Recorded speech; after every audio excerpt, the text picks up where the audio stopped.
Hey, what's up, interweb world?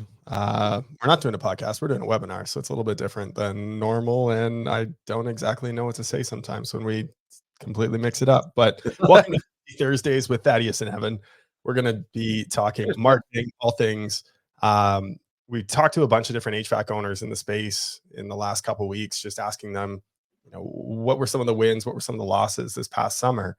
And where were the struggles, where were the triumphs, what went well, what didn't. So we're going to break down some of those lessons here from the people that we talked to, and then of course from our own clients and things that we witnessed as well. So I'm excited for the conversation. Yeah, me too. And again, it's something completely different, right? I mean, we used to do these, and we talk a lot about, or at least I talk a lot about on our podcast, the fact that we own a marketing company and we need to do a little bit better of a job of promoting our own marketing company, right? And so it's funny that we're having that conversation here, but this is really to be able to provide value to you guys from what we see with others. Absolutely.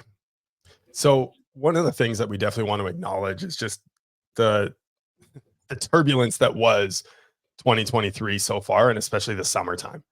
I mean, we went through a time where the weather just did not want to cooperate with a lot of markets across the country, and summer didn't even hit till July in a lot of cases. And then it hit really hot and really heavy. And the adjustment period of what went through that was really difficult for a lot of people. And the speed of which being able to make adjustments to when it was slow to then when it picked up again was incredibly crucial to the success or failure of your year. Um, there was a lot of people that echoed some of those sentiments. Um, Definitely the economy and the kind of like silent recession that we're in right now. Um, the reality is that we've got to adjust, and companies have been going through recessions for hundreds of years. So, um, well, I guess 100-ish years, going back to the Great Depression and all of that. But on average, they happen every 5 years. Our economic uncertainty is a reality of running a business, and you have to be able to adjust and pivot within that. So we're going to talk about that. And then private equity, let's face it, they've come in hot and heavy in the last 3 years into the home services space. They put in a ton of money. Some of them have succeeded and done really well with it.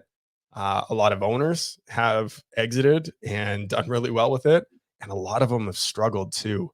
And both on the owner side and on the PE side, where they came in thinking that it was just going to be a piece of cake. We're going to come in and run these businesses, and they just don't understand the space. They don't understand the people, and the pitfalls of that in a market, but also the benefits of that for businesses that are still local and dominating there. So, um, yeah, 2023 was a very, very, very interesting year. Uh, and the businesses that truly succeeded throughout it were ones that were able to adjust and pivot and make new decisions and course correct constantly. Right. And here's the thing is that it's the tumultuous times aren't necessarily over either, right? I mean, we're at the very beginning of what some people think is going to be, one of the worst recessions we've had in a while, right? And so understanding and recognizing that, but also taking the steps within inside your business. And maybe I'll go on a rant later about that because I know one of the guests had talked about that specifically, and I'll go on my rant later on how that can actually work for your business to be able to not only just make it through, but to succeed as well. So I'm curious, Evan, in terms of looking at, all the information that we've had and all the information that we gathered from others and from our own, marketing business, what are some things, or I guess what's one thing that if you look at, a start, stop, keep method, and, we do this frequently with inside of our business as well. What should we start doing? What should we stop doing? What should we keep doing? What are some things that in looking back retrospectively that somebody should start doing in for marketing in 2023? Or I guess in 2024. Well, and a lot of this came from, here's the things. It's really, really easy, I think, to look at all the pitfalls in a business, and really easy to look at, where did we fall short? What could we have done better? What could we improve on? What's oftentimes just as important is to really focus in on what were the wins and what did we succeed on as well? What do we need to keep doing? And we're definitely going to touch on that too. So in terms of your question, what should a business start doing? One of the people that we reached out to said that focusing too heavily on just lead generation, so Google ads, Facebook ads, SEO? How can we generate more leads versus how can we be omnipresent? How can we grow our brand within a market? When we think about businesses that are doing really, really well right now, and I mean, we met a lot of them at the events that we went to in the last couple weeks at Profit Rocket and Service World Expo. Um, they have really amazing brands and they've been around for a minute. And so they're doing things outside of just lead generation. They're also doing things with direct mail, with print, with radio, with video ads and content marketing outside of just trying to get that. Hey, do you want to replace your air conditioner for $89? Um, That gets tiring, that offer. it really does. It's overused. And these businesses are really diving into how can we do things differently? What are the guerrilla marketing tactics that worked in the 90s that we can now pull into now and improve upon it using technology? And so I think the businesses that dove into Reels, for example, and TikTok, we talk about Anchor and what they've done with TikTok. It's incredible. But it's it's a it's about adapting to the times, but using old principles and bringing it into an omnipresent approach today.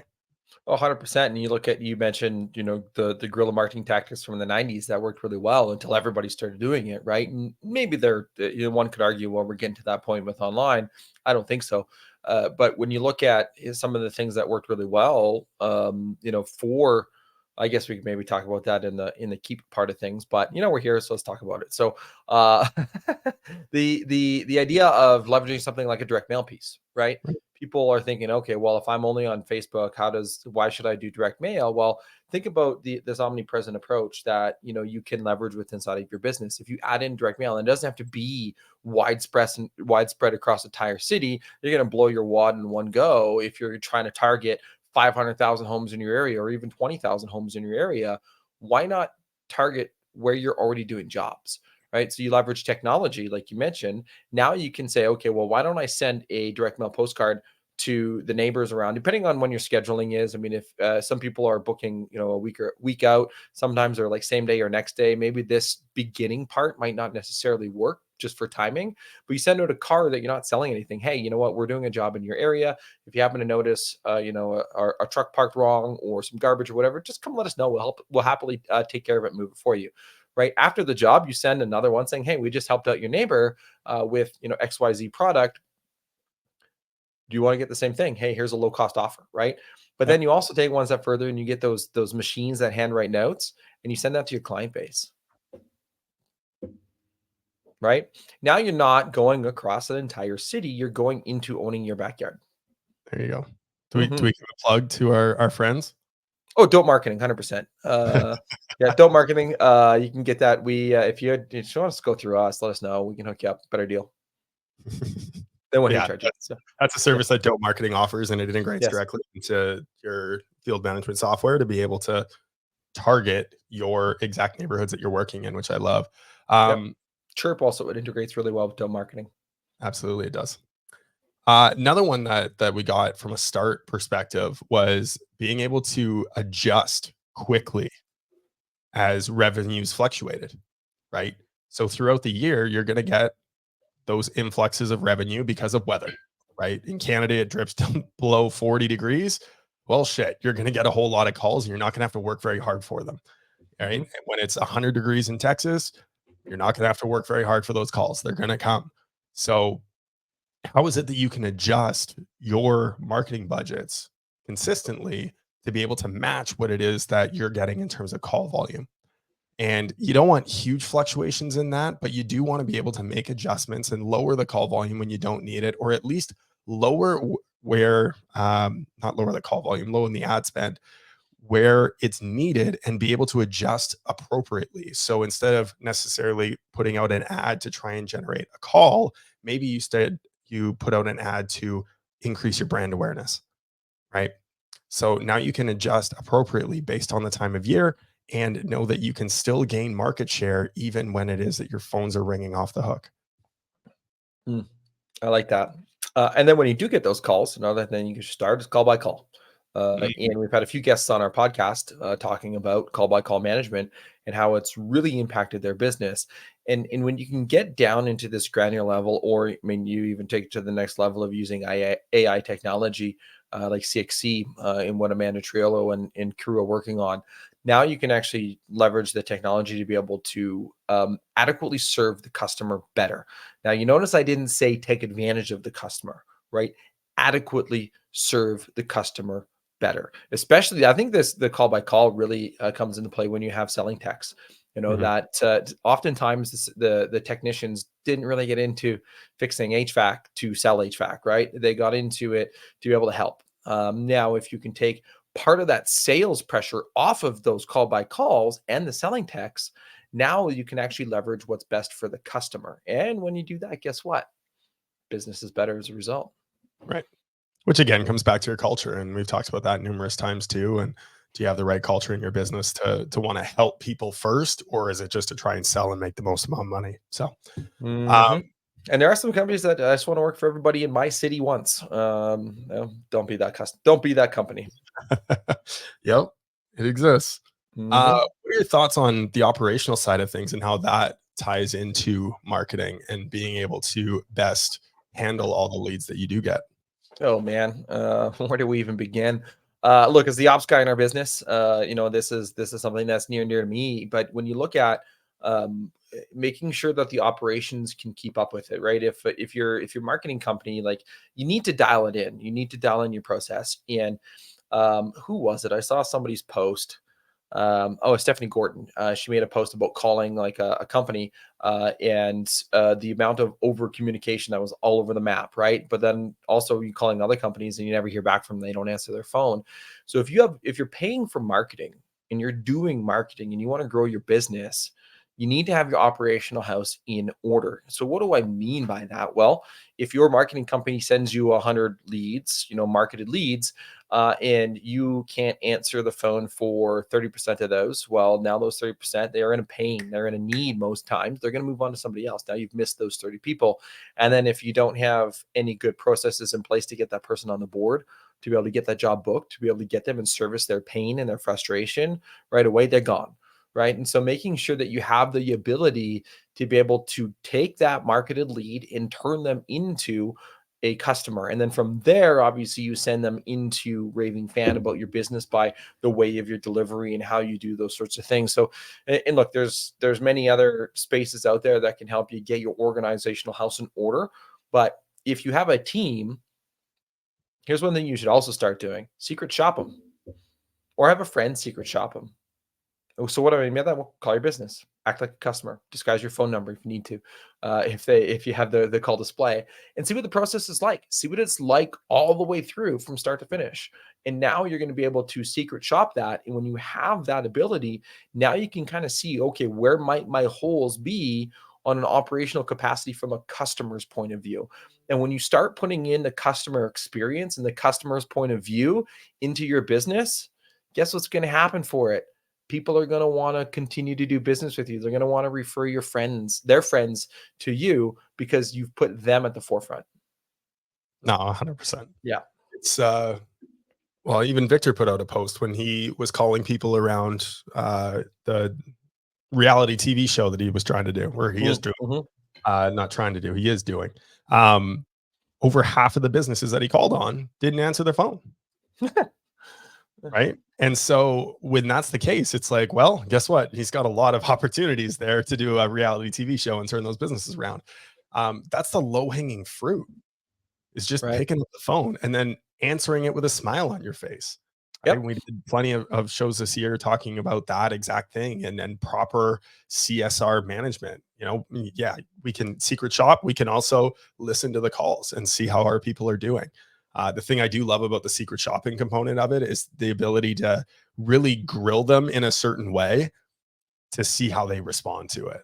Right. So you do get a different experience than if you were just listening to calls, Right. especially if you can get a friend to call in, because now you get a different perspective and you can go back and listen to what that call was like too. So Right. Or definitely. be there with your friend and have them put on speakerphone so you can There you actually hear it too. Right. And You maybe have just them can't like, jump in and start yelling at your CSR while they're doing it. Well, that's also one thing you could start as desk alongs too, right? Yes. And that's just being with your CSR team to be able to listen to them and help them and listen to calls and coach them along the way. And if you're not doing that inside your business, and look, if you don't take your front end staff, the CSRs, seriously and give them the adequate training, they are the first person that a customer that their experience is. Right? Mhm. Think about that. That is the first person that they have an interaction with. If that interaction is poor, it's an uphill battle. Yeah, Right? Now, 100%. that being said, I mean, obviously, we've talked about some of the operational stuff, Evan. Okay, great. Your operational stuff is in order. Is there anything that, in terms of like the marketing company side of things and working with a marketing company, that somebody should start doing?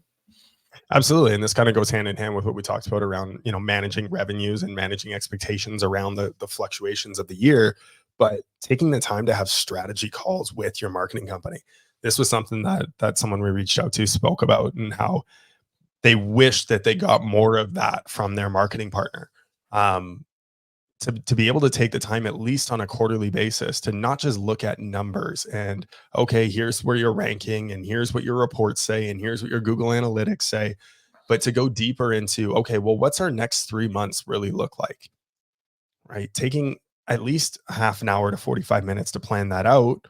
Ideally, you have this already in your own business, but now we need to have proper communication back and forth between your marketing company and you, to have real strategy there, to be able to make adjustments on the fly so that you can consistently go after the numbers that you want.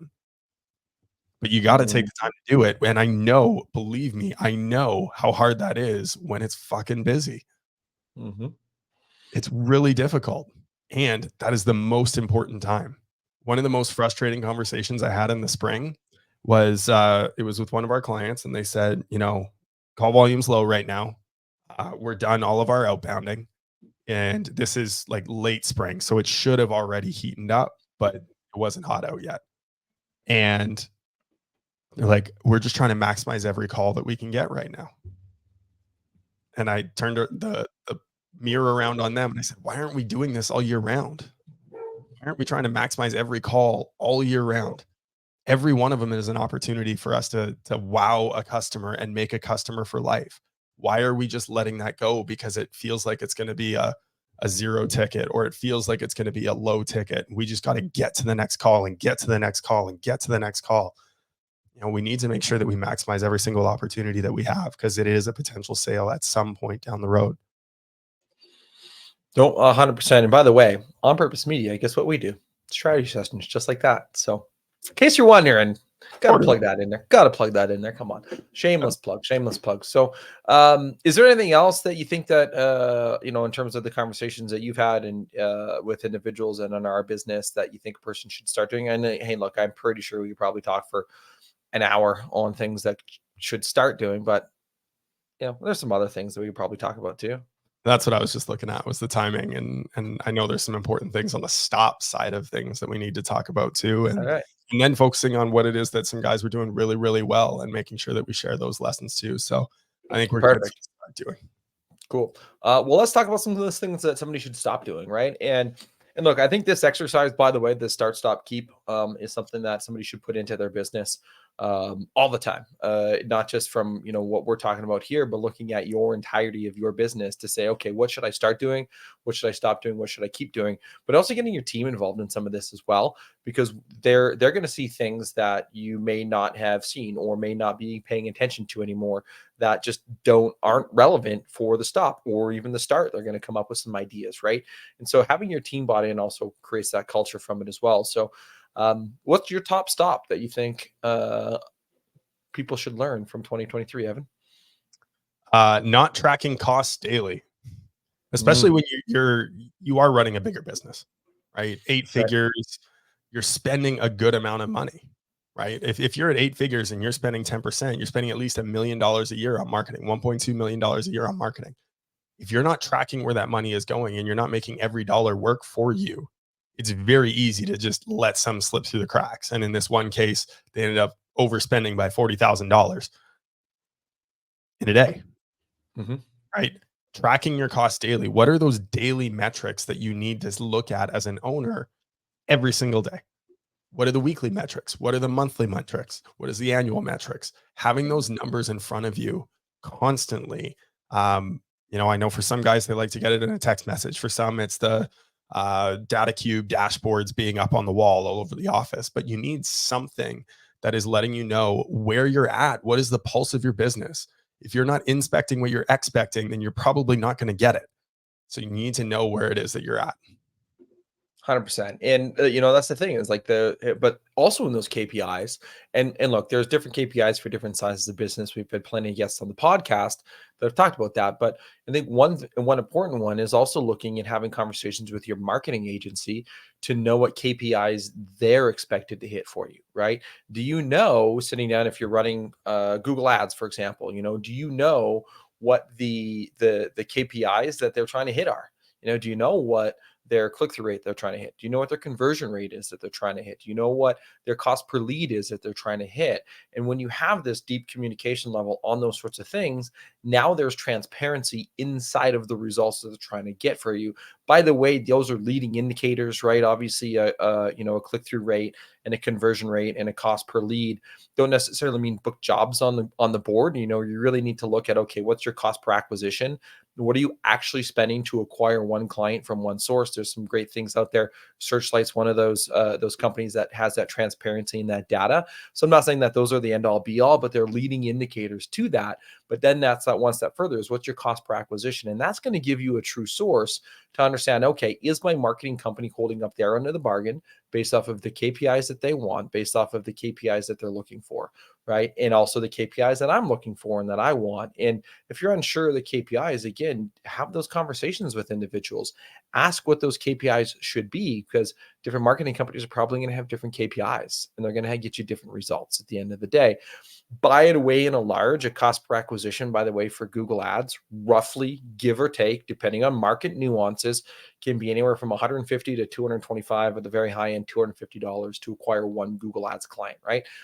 Looking back at the SEO side of things, okay, well, we could go Facebook, but Facebook's one of those misnomers. I got 1,000 leads for $3. Guess what? They're all shit, right? So like again, it's understanding what the numbers are. If you're running Facebook ads, generally speaking, if you're booking 6 to 10% of those Facebook leads, you've got a good KPI. But understanding what those metrics are, do you have those conversations with your marketing company to understand those things?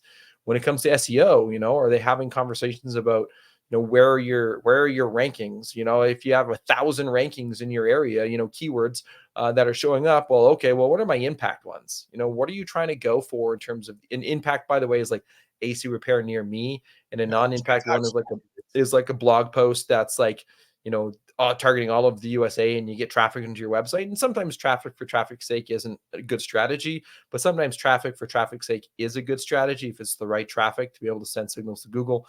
That's a longer conversation, but understanding what their goals are to be able to get you to those things in terms of your keywords, or where are you showing up in your Google Maps, and what's the KPIs that you guys are looking for to be able to hit all green lights in your little map view ranking. And if your marketing company's never shown you a report on where your Google business profile ranks with green, yellow, or red, you should probably ask them to see that report, because that's an important one. It doesn't have to be on every single monthly strategy call either, by the way, but you should actually start to see some of those. If they don't provide that, I'd be like, oh, red flag, what's going on, right? And so having those conversations and working with your marketing agency are super important. And so I guess I forgot what the stop was. I kind of went on a rant. Setting KPIs with our marketing agency. So what KPIs would you want to see if you're sitting in your home service business, Thaddeus? You're running the company. What marketing KPIs would you want to see? Well, at the end of the day, cost per acquisition is my revenue going up and my revenue going down. If I'm a business owner, that's what I care about, right? Okay, where's my revenue? Am I going up, or am I going down, or am I staying stagnant, right? Now, if I'm looking at my marketing agency, I'd be like, okay, well, great. The click-through rates, I'm going to talk about PPC, because you can talk about more of the SEO side of things. But if I'm looking at PPC and I see a report, I'm going to want to see a click-through rate in and around that 6%, right? 4 to 6%. Sorry, apparently I had focus mode on my computer and it was telling me focus mode's all done. That 4 to 6% click-through rate, conversion rate, 20 to 30%. Cost per lead is such a variable depending on the market. But again, looking at 50 to 100, right? Now, if you have those numbers, by the way, that's where you're going to get to your 180, 150 to 225 cost per acquisition. That's really what I care about is, okay, how much does it actually cost me to acquire one client, both on PPC, on Facebook, and even SEO to a lesser extent, right? Because SEO is one of those ones where if you're brand new to SEO, it's going to start super high. Like if you're paying your marketing company to $3,000, $4,000 per month for SEO, which by the way, $500 a month for SEO for an entire website's dog shit. Don't do it. Stop doing that. Stop, stop, stop. Actually get a good marketing company, cough on purpose media cough, to be able to do it for you. So stop paying bottom dollar and expecting top results, right? I mean, we talk about that with the guys in the trucks, right? All the time you see it in the Facebook groups. These guys won't stop. Okay, well, raise each other up, right? So if you're a marketing company listening to this, stop doing that too, because it's shit. Rant over. So if you're doing SEO and you're brand new and you're paying $2,000 a month, well, guess what? You might not get any clients for the first month. So your cost per acquisition is really high, right? As you fast forward to 12 months later down the road, now if you've got 200 clients that come on board and you're paying that same $2,000, by the way, random numbers, right? Just making it up to give you an example. Now your cost per acquisition is even lower. So it actually drives down over time. And so understanding those things are important for it. No, So now, 100%. yeah. So Evan, so I mean, I guess that kind of breeds me another question, right? Is saying, okay, well, we're talking about, working with your marketing agency and just stop not setting KPIs with them. Then you probably need to look at revenues, right? And because I talked about cost per acquisition, is revenue going up or is revenue going down or is revenue staying stagnant? So is there anything from a revenue standpoint that you think somebody should stop doing? Um, I mean, it comes back to what we talked about before. It's like not adjusting quickly as revenues are fluctuating, right? So if we're seeing call volume dip, we're seeing revenues dip. Are we then putting money back into um, our ad spend to try and pick up the calls, right? If SEO is not doing it, what else are we going to do to try and generate those calls? Do we have our guys knocking on doors when they're out doing a call? Right? What are we doing that's going to be revenue generating activities within the business? If we got, if we've got guys averaging one call a day instead of three or four or five or whatever that number is for you in your market and your service line, making sure that you're maximizing every opportunity that you can to get in front of people. Put out door hangers, knock on the doors. Hey, we're in the neighborhood. We're doing a tune up over here. Just wanted to let you know. We are running a special for the neighborhood since we're already here anyways. If you're interested, just let us know. You can click the QR code on the pamphlet. But also wanted to let you know in case there was any dirt, dust, or debris or anything like that that you needed us to take care of. Right. And now you're just taking care of people in the community while marketing yourself at the same time. With that fluctuations though, like with what we saw in the climate and weather picking up rapidly out of nowhere in June, for in some places not till July, it was super cool in May. Layoffs were a thing that companies had to do to try and stay afloat during that time for some of them. Was there anything that you saw in terms of the conversations you had around hiring and underhiring in cases of dealing with the fluctuations of the calls? Yeah, you know what? I think every business has kind of went through that as well, and the kind of preface that part is, okay, well, stop looking for the silver bullet too, Mhm. right? There's just not one thing that you need to be able to do or invest in to be able to help your business out, right? But when you look at hiring, I mean, some people will be like, okay, well, how do I? And this, by the way, this stop under hiring or stop over hiring for your business kind of goes in line with everything we just talked about on the stop side of things, right? So, if you don't have KPIs with your marketing company, so you don't know, okay, well, if I'm going to spend $10,000 per month in Google Ads, what should I realistically expect based off of my KPIs, aka how many people are calling in, what's your booking rate, what's your average tickets, et cetera? You should actually be able to walk this backwards, okay, to be able to say, all right, based off of $10,000 in ad spend, I'm going to generate this many calls. I have this many texts to be able to run this many calls, right? And so you can actually plan this out. So if you stop just trying to go on a whim and hire people as for the sake of hiring people, or working your team to the bone for the sake of working your team to the bone, stop doing that, right? Start putting in some of these metrics and these things that we've talked about into your business, especially from the marketing side, because then it becomes more predictable.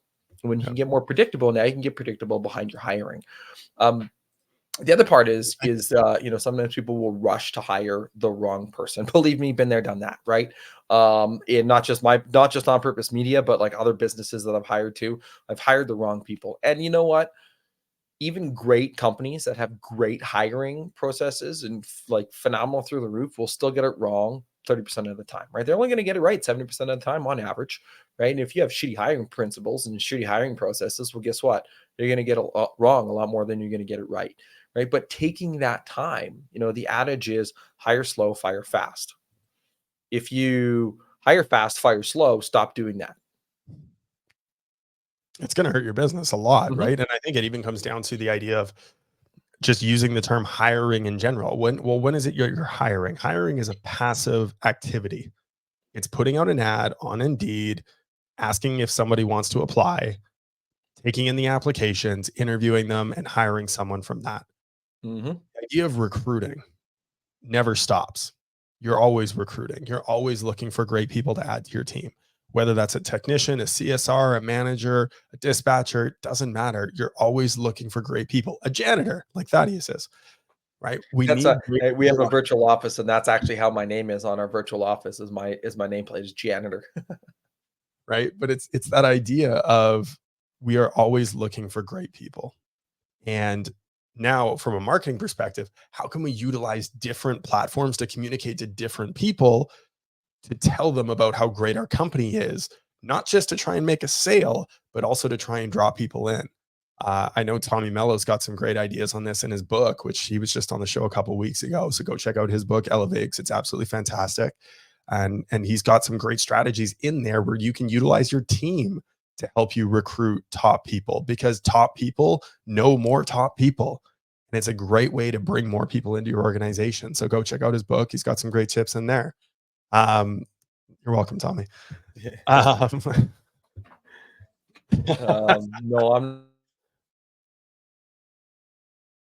No, sorry, I'm not laughing about that. I'm laughing about this. If I hire a yeah, new I saw janitor, what will I do? And that's Tersh. that. So I find that funny. Yeah. But yeah, again, it's that idea of how can we always be recruiting? How can we always be looking for top people? And then we don't have to get in that position of hiring out of desperation. We're Right. always looking for top people that we can train and help grow and help develop into the role, as opposed to looking for that silver bullet that can come in and just be that top technician. Because guess what? The top technicians aren't looking for work. Sorry, I muted myself. I had a visitor into the office. Uh, 100%. I think we've covered a lot of the start. We've covered a lot of the stop and the essence of time and everybody in there, looking at keep, right? So start, stop, keep. What are some things that somebody should keep doing in their business? These are the things that worked really well, right? These are the things that a person should double down on in a sense, because now you're saying, okay, well, these things worked great for us, we can continue to do this to continue to grow our business. These work for others. Hey, you know what? Likely going to work for you as well. So, in looking at that, I guess there's a lot of different keeps that a person can go down. What do you think would be your top keep? Well, and again, just to preface this, so when you're doing this exercise for yourself, which by the way, don't worry about it. We took care of everything for you. You don't have to do any thinking for yourself or any introspective journeys into your own business and figuring out what it is that's going right for you. But the reality is that when you do take the time to do this for yourself, this is the hardest part. What did we do really well? What are our wins? And if you are doing this with your team, I would suggest starting with this part, because it gets the room a beat and they're not beating down on themselves and what they failed at, but it starts talking about where the wins are. So focusing on that first will help bring people up. Um, this came from someone who actually buried the win within a shitty moment, which was they were told they had to sell their business, or in order to sell their business, they would need to change marketing companies. They did that and results fell apart. Everything fell apart in their business in terms of a marketing perspective and generating leads. SEO went down, PPC went down, everything became a huge struggle for them just to get the phone to the ring. So what did they do? They pivoted and dove hard and heavy into outbounding their current customer base. And this was the huge win. Imagine if now they would have had that and everything else working on point, because they still doubled their revenue this last year despite all of their marketing efforts going to shit. But because of their outbounding, they were able to double their business in a year. And this isn't a small business, by the way. This is a significant business that is doing extremely well. When you have great operators, this is the kind of thing that can happen where you just find a way out of no way. And that's what they did. But outbounding is incredibly important. There's many different ways that you can go about doing it, right? Obviously, there are technologies that exist, like our friends at chirp.com/HSSR for 25% 25% off off. your first 30 months, 3 months, 3 months. 30 months. Hey, sorry, Ryan. um, but yeah, it's a great way to now take 25 to 40% of your customer base and get it an automated outbounding going out to them. The rest of them, Mhm. you're still going to have to call them, whether it's you or using another service to be able to outbound them. Yeah, we got a better deal than you did, Tersh. But you do still have to outbound these people one way or another. This just allows you to do it in a simpler way to get some of that off your plate, and you can drip it out over time, so it doesn't Mhm. have to be 1,000 text messages going on all at once and you can't get back to people. Drip it out 20, 30, 50, 100 at a time so that you can get out and make contact with all these people, get them on the board, get the tune up scheduled, and get in front of people. Right. And the essence of that is, I mean, desperate times call for desperate measures, and failure isn't an option. What is your own, what's your battle in here, right? And for when those are listening later, I'm pointing at, my head, right? Some people say it's 90% mental. I mean, shit, it's almost 95% mental, almost 99% mental in At terms of least running. 90% of the game is half mental for sure. Oh, right? So, and I was just fucking up with numbers. I mean, all statistics are made up, including those ones. Sorry, is what 50% of all statistics are made up, including those ones. So, but really, when you think about that, is saying, okay, well, what is your actual, give a shit meter, right? Are you going to keep fighting for you? Or are you going to keep fighting for your business? Are you going to keep fighting for your team? Or are you just going to stop and call it quits, right? Some people think that 2024 is going to get more difficult than 2023 was. Some people are completely opposite. But if you think it's going to get more difficult, guess what? You've already lost, right? So adjust your mindset. So if you have that positive mindset, keep that up. And you think about that, one of the things in had a conversation is they in 2023 kept advertising despite others in their market pulling back. Others in their market were getting scared, and they're like, you know what? Fuck it. Let's just keep going, right? Let's keep doing what we need to do. Now, here's the thing. And so I'm going to go on my long rant about recessions, and I've studied this in depth. I mean, it's been a little while since I've updated it. This was last done 2015, just coming out of our last, mini recession here in Canada in around like 2013, 2014. And I started print magazines during a recession. So you tell me that, hey, recessions matter, or they don't. Yeah, I started a Wait, print you magazine. created print magazines? No, I started a print magazine. Oh, okay. Got it. Yes, started a print magazine during a recession and it grew, right? Launched it. And so the thing is that, and this goes back to like 1945, 1950s when advertising started becoming more and more prevalent, right? And Evan mentioned it, 5 years, some people say 5 to 7 years, we get a recession. It's history, right? The one that we're in right now is a little bit longer from the last one. COVID was actually supposed to be, or just before that, the next dip, and then it kind of flipped the narrative on us, and now we're hitting it even harder. So, not going to go into the economic side of things, but we know that it comes. We know that it happens. And here's the thing. Here's the fascinating part about recessions. The businesses that continue to spend money during the recessions, guess what happened to them when the recession was over? Because guess what happens? The Spend money on recession what? and advertising. I'm talking There you about go. advertising, right? And so now you lost my train of thought. So the businesses that spent the money on advertising, right? They come out of it when the recession ends, because recessions always end, right? It's been that way forever and ever and ever and ever. Recessions will end. They came out of their competition well above sales. I think the number is like 200% on average versus their competitors. Hey, so here's the thing is that consumers still pay attention I mean, maybe you have to shift some of your dollars to somewhere else, right? Consumers still pay attention to the brands that are advertising during a recession. And here's why, because it shows confidence in their product, Yep. right? When they see that, they might not be ready to buy the product right then and there, but if they continue to see it, continue to see it, continue to see it, drives home the point of stability with inside of an organization. Here's the other part in dealing with heating and cooling, right? In Canada, even though it's a recession, if your furnace quits, you're going to need to fix it, right? If it's 100 degrees plus in the southern US and your AC quits, I mean, some people will live without it. They're crazy.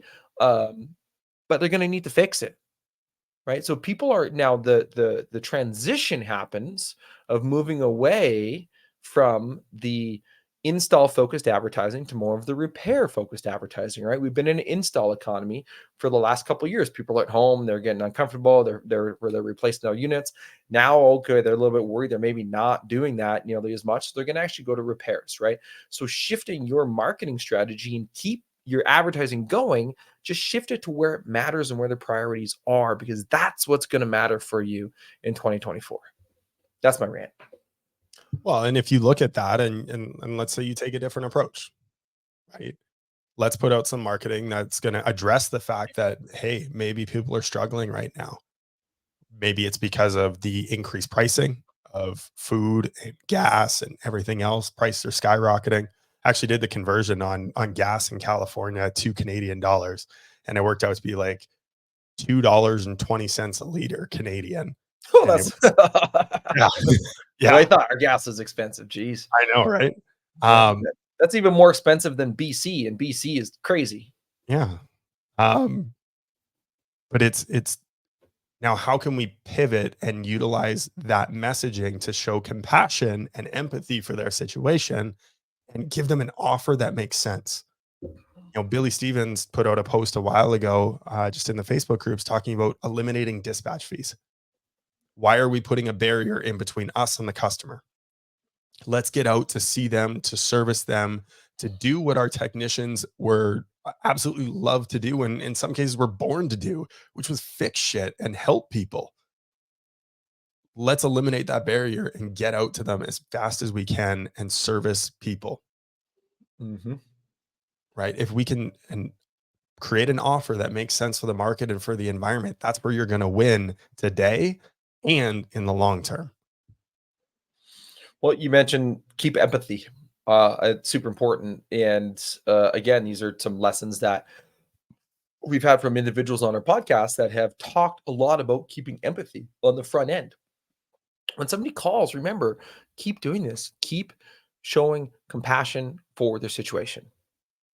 Right? Again, I'll use Canada for example. I know it's only 19 Fahrenheit today, right now, but it was a lot colder than that. Like it was minus what 19, I think last yesterday morning when I woke up, Celsius, by the way, which is almost equal to Fahrenheit. It's like super cold.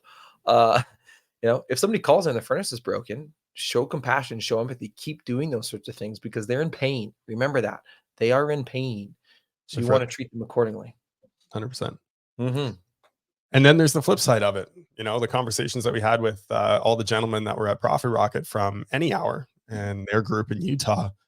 I mean, they flat out said, what recession? We're still seeing our 15% growth. Yep. And they've consistently been at that pace for a long time, other than the last couple of years. They had a little bit higher growth because it was COVID and everyone had massive growth. But having that mentality of, you know what, I'm just going to continue to do great business. I'm going to continue to market myself. I'm going to continue to put myself out there. I'm also going to continue to monitor my numbers and not overspend when I don't need to. But to understand that we're not going anywhere. And you can have this mentality as $1 million business, $10 million business, or $100 million business. The mentality doesn't change. How you spend the money obviously will, but the mentality doesn't. And to have that drive and that determination to see it through. I mean, the massive corporations that exist in North America today were born out of recessions, Mm-hmm. right? It's trying times that will bring about the best in people or the worst in people. Mm-hmm. Yeah, like I can't echo that much, enough. And so I think in essence of time, I don't want to continue to take we can keep talking about it, but really what, now we're talking about, okay, well, what's 2024 going to have in store, right? How can you position your business? And now we've talked about the lessons from 2023, start, stop, keep. Now it's time to think about, okay, making the right choices for your 2024 marketing campaigns, right? How can I make sure that 2024 is like an any hour, that I can continue to grow, double digits every single year? Shit, maybe you want to go triple digits depending on your revenue size. Obviously, not every business can hit that, but what's your goals for 2024? How do you put it into place to be able to really grow your business? Well, guess what? On November 17th, I think at a different time. I don't have the time open. It's 10 a.m. Mountain. So a little bit early in the morning, never too early to have a beer. Never. Hey, we'll be doing part 2, by the way, where we go deeper into planning your 2024 to make sure that you're going to have the best year ever. So if you do want to sign up, onpurposemedia.ca/webinar, that's where we're going to post all of our upcoming webinars on there as well. You can click on part 2. I was going to copy the link, but it's a super long one, so we'll just leave it here. You'll see part 2. You click on that guy. There'll be a form there. Make sure you register for that guy, because that's where we're going to unpack what you can do to have your best year ever in 2024. Yeah. Because if there's anything that we've learned, is that ideation without implementation is the greatest failure. To take this time to pause and reflect, to think about what went well, what didn't go well, what are we going to change moving forward, and then not actually put that action plan into place is the ultimate failure, right? Mm-hmm. Definition of insanity, doing the same thing over and over and expecting a different result, right? So many people will put together a goal, will put together a plan, and then they stick it in their top drawer of their desk and they never look at it again. So we want to make sure that that isn't you. And for the thousands of people that watch this webinar and listen to this, we definitely want to make sure that that isn't you. And you're already showing us that that probably isn't, because you're taking the time to watch this all the way through and take great notes and be able to document what it is that you need to start, stop, and keep. So we want to make sure that we help you put the right plan in place so that from a marketing perspective, what is it that you can do moving forward to have your best year ever in 2024? 100%. And if you don't really want to wait for that, by the way, you can hit us up at onpurposemedia.ca/marketing-analysis, where we'll give you a no obligations, no strings attached look through your marketing plan and your marketing, what you currently have on the go, and give you some actionable steps that you can take from that to be able to make it better. And if you're saying, fuck it, I'm in already, onpurposemedia.ca/book-a-call. Let's get on the calendar. Let's have a chat. It doesn't cost you anything but your time. We don't pitch on our first call either. It's us getting to know each other to see if we're a right fit. Because at the end of the day, you want to have a marketing partner that you're not pushed into making a deal with. You want to choose your marketing partner, and that's our idea as well. So we want to get married, and you don't marry someone that you sleep with on the first date. So that's actually true. Well, I mean, some people might be like, no, actually, I married my spouse after sleeping with them on the first date. But any person that I've ever slept with on the first date, it's always ended poorly. Yeah. I mean, I was a virgin until I got married.